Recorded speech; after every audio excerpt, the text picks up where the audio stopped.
The moment froze in her mind forever. Emily's hands were shaking as she stood in the parking lot, staring at the man she had been taught to fear her whole life. He was black, tall, calm, and he had just thrown himself between her and a speeding truck, pushing her hard onto the sidewalk. She hit the ground, scraped her arm, and screamed. The truck missed them by inches. People shouted. Someone dropped their phone. Emily's heart felt like it would burst out of her chest. The man didn't run. He didn't yell. He knelt beside her and said softly, "Are you okay, ma'am?" "I didn't think. I just moved." That was the moment everything she believed cracked. Because nothing she had been taught about black people fit what just happened. Sirens began to sound in the distance, growing louder and louder. Emily looked up at him, confused, scared, and ashamed. He stood up slowly, hands visible, eyes watching the road. And then someone behind them yelled something that made Emily's stomach drop. "Before you hear how she ended up here, let me ask you something. If you're watching this, you're amazing. Please subscribe to my channel." Emily Carter grew up in a small town in Ohio. It was quiet, clean, and very divided, even if no one said it out loud. Her parents warned her about certain people. Her neighbors whispered stories. The news her family watched every night showed the same faces when talking about crime. Emily learned early who to cross the street from and who to trust. She wasn't mean. She was polite. She smiled at everyone. But inside her chest lived a fear she never questioned. At school, she avoided certain kids. At the store, she held her bag tighter. When she moved to the city for work at 24, that fear followed her like a shadow. She told herself it was just being careful. That morning, she had been late for work, angry at herself, walking fast through the parking lot with her phone in her hand. She never saw the truck coming. And she never expected who would save her life. The sirens grew louder until red and blue lights washed over the parking lot. Emily sat on the ground, her heart racing, her arm burning from the scrape. The black man stepped back slowly, both hands still open, like he was afraid to move the wrong way. 2 police cars stopped fast. Doors opened. Voices called out. What happened here? People began talking at once. Someone pointed at the truck. Someone pointed at the man. Emily tried to speak, but her mouth felt dry. Her mind was spinning. She had been saved. She knew that. But years of fear were screaming inside her head, fighting the truth she had just seen. The man looked at Emily, not angry, not scared, just tired. "I pushed her out of the way," he said calmly. "That truck didn't stop." One officer nodded and looked toward the truck. Another officer looked at the man longer than needed. Emily noticed that look. It made her chest hurt. A woman from across the lot shouted, "I saw it! He saved her!" The officer wrote something down. The tension slowly dropped. The truck driver was questioned. People started to leave. The danger seemed over. Emily stood up, her legs weak. She looked at the man again. Up close, he looked normal. Kind. Human.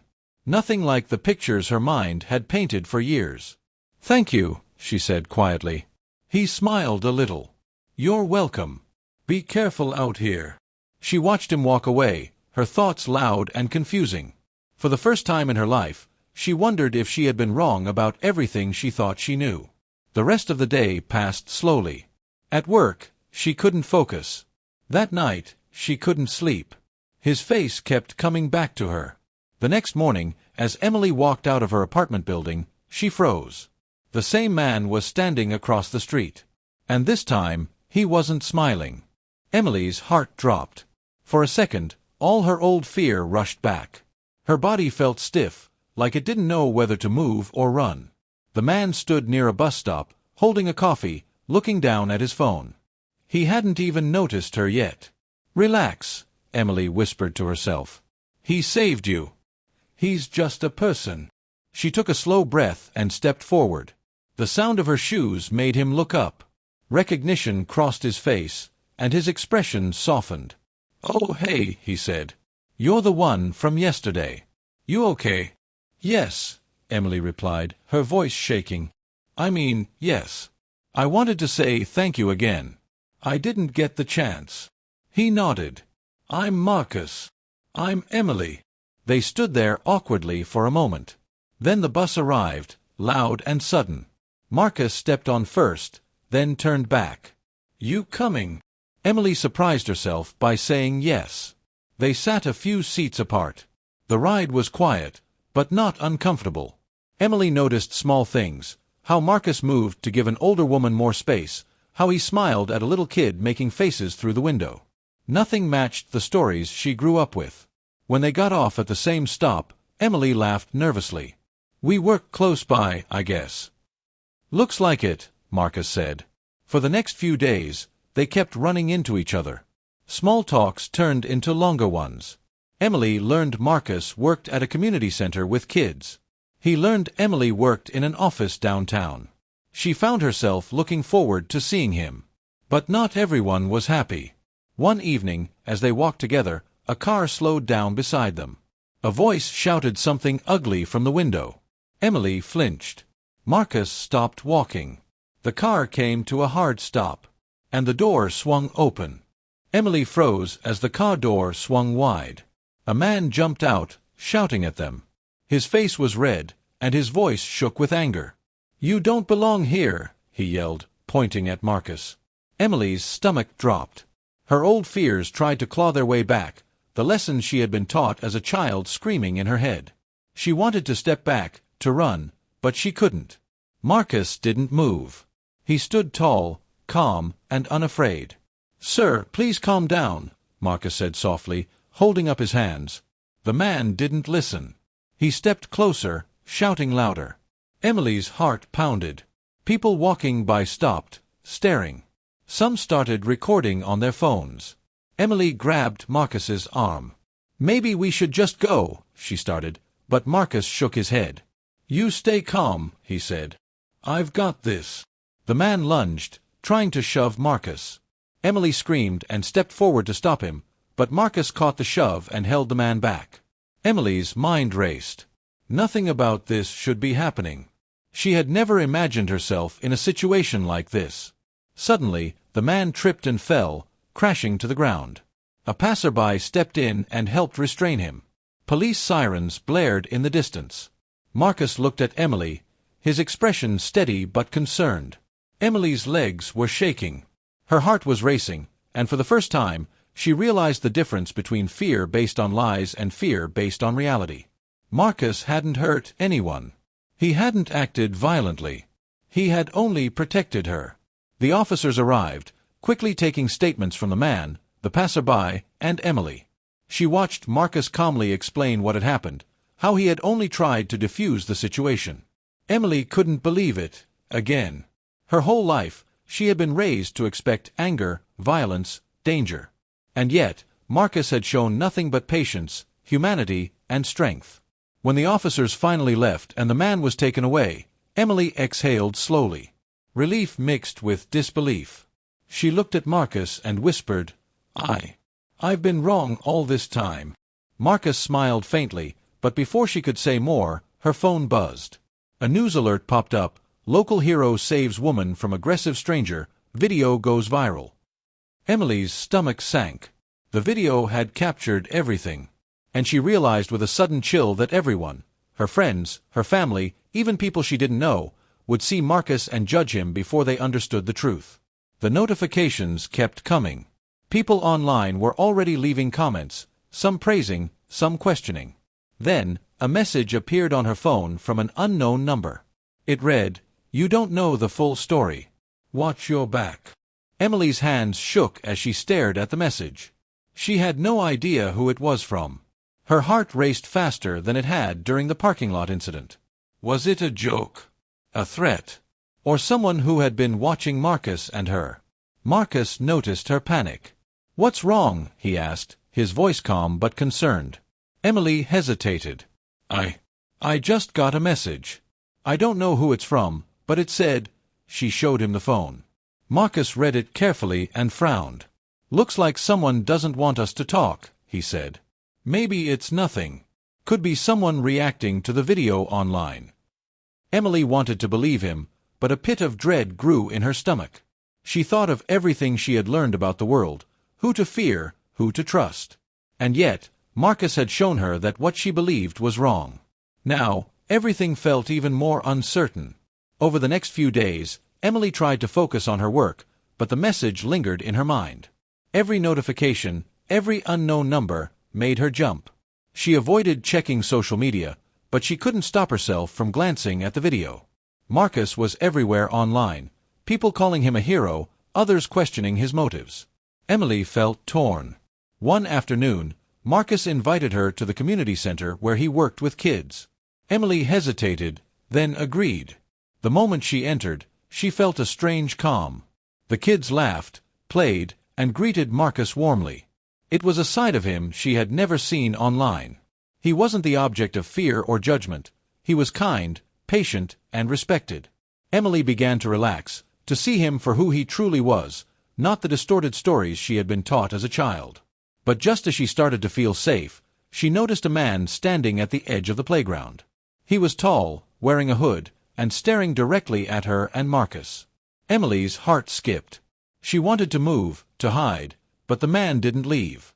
Suddenly, the man raised a camera, pointed it at Marcus, and started recording. Emily felt her chest tighten. Something told her this wasn't just about social media anymore. And then, without warning, the man stepped forward, blocking their path. Emily froze. Her stomach twisted, and her hands clenched into fists. The man in the hood didn't say a word. He just stared, camera still pointed at Marcus. The kids stopped playing, sensing the tension. A quiet murmur ran through the playground. Marcus stepped in front of Emily, shielding her slightly. "It's okay," he said calmly, though his eyes flicked toward the man. "We don't want any trouble." The stranger didn't move. Instead, he took a few steps closer, filming silently. Emily could feel her childhood fears roaring back.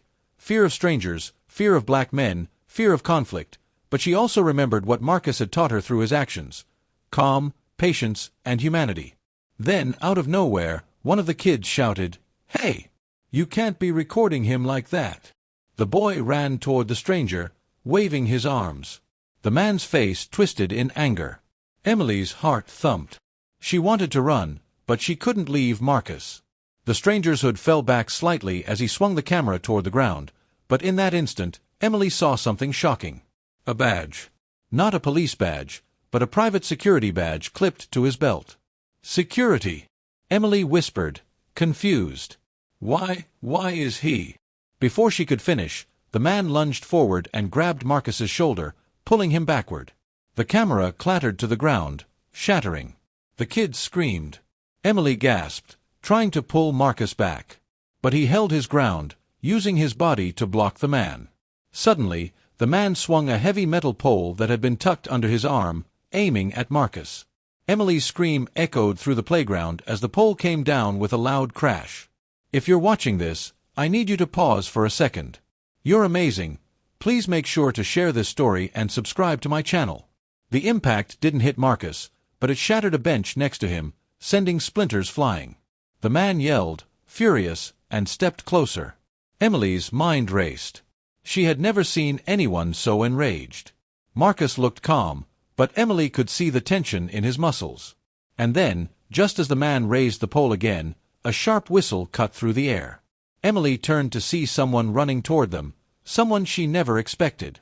A woman appeared at the edge of the playground, running fast, her hair flying behind her. She shouted, "Stop! Leave him alone!" Emily blinked. She didn't recognize her at first, but something about the urgency in the woman's voice made her heart jump. The stranger hesitated, turning his head toward the new arrival. Marcus didn't move, keeping his focus on the man holding the pole. The woman reached the man and grabbed his arm, pulling him backward with surprising strength.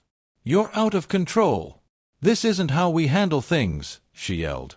Emily felt a spark of hope. Someone was here to help, to stop the violence before it escalated further. She noticed the woman's calm yet commanding presence. She was strong, confident, and unafraid of the man's anger. The stranger struggled, his face red with frustration. "Stay out of this," he yelled. "No," the woman replied firmly. "You need to leave now." Emily realized something shocking. This woman, who had just intervened, was herself from a background that could have made her biased. She wasn't. Something about her, her humanity, her choice, kept her from repeating the mistakes she could have inherited from her upbringing. Marcus finally relaxed slightly. The stranger grunted, let go of the pole, and stormed off toward the street. The children cheered softly, still shaken, while Emily exhaled a breath she didn't realize she was holding. The woman turned to Emily and smiled faintly. Are you okay? Emily nodded, too stunned to speak. She wanted to ask who she was, why she had come, how she could be so brave, but before she could, the woman's phone buzzed. She glanced at it, and her expression suddenly hardened. Emily's heart sank. Something on the phone had changed the woman's demeanor completely. Emily, she said quickly, her voice urgent, we don't have much time. They're watching. They know you've been paying attention. Emily felt a chill run down her spine. Who? Who's watching? The woman's eyes darted around the playground. Not here. But soon. We need to move before it's too late. Emily wanted to ask questions, but before she could, a black SUV screeched to a stop at the curb. Doors flew open. Figures jumped out, moving fast toward them. Emily's heart hammered as she realized they weren't done yet. Emily froze, clutching Marcus's arm. The figures were closing in quickly, moving with precision. Panic clawed at her chest. She had never been in anything like this before. Her entire life, she had been taught who to fear, but now she saw clearly, danger wasn't about skin color. It was about actions, and these people were dangerous. The woman who had saved them stepped forward, her presence commanding. Move, she shouted. Emily, Marcus, and the children who had wandered nearby followed her toward the side gate of the playground. The strangers shouted, but she didn't slow down. As they ran, Emily's mind raced. How had it come to this? One ordinary day, she had been saved from a truck by Marcus.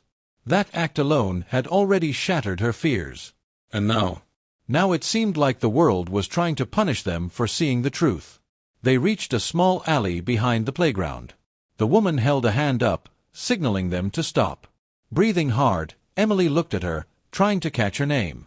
Who are you? She asked, her voice trembling. The woman didn't answer. Instead, she pulled a small device from her pocket and typed something quickly. Then she handed it to Emily. You need to call for help. Tell them everything. But be careful. Not everyone can be trusted. Emily nodded. Her hands shook as she pressed the numbers. Meanwhile, Marcus scanned the alley, making sure the strangers hadn't followed. The tension in his shoulders eased slightly when he saw that, for now, they were out of immediate reach. Suddenly, a loud crash echoed behind them. One of the strangers had thrown a trash can, and it hit the gate with a deafening clang. Emily flinched. Her heartbeat thundered in her ears. The woman grabbed her arm. We have to keep moving, she said. Emily glanced back one last time. The black SUV idled at the street, doors open, the figures still searching. She realized with a sinking feeling that this wasn't over. And in that moment, she understood something profound. Everything she had been taught to fear her whole life wasn't true. The danger, the malice, the hatred, they weren't defined by race. Humanity, courage, and choices mattered more than any lie she had grown up believing. Emily looked at Marcus and the woman, determination rising in her chest. I'm ready, she whispered. The woman nodded. Good. Because what comes next is going to change everything. If you enjoyed this chapter, don't forget to share this story and subscribe to my channel. The journey isn't over yet.